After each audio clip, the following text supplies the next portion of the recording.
कहो मोदी चचा, आज गौवा में ऑर्केस्ट्रा आवत बा, हो चले के बाद देखे कि नाही?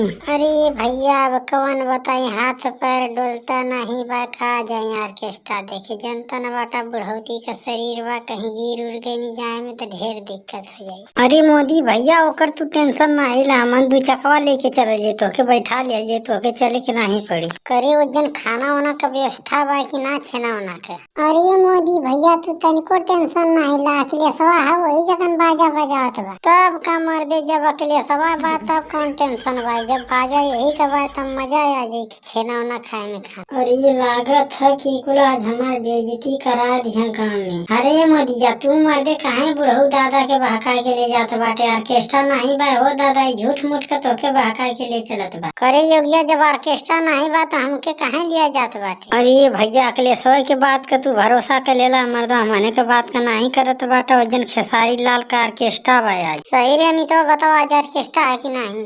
ये भैया, तोहरी लायक ऑर्केस्ट्रा नहीं बा, लेकिन चला जवानन खातिर ऑर्केस्ट्रा बा खाली।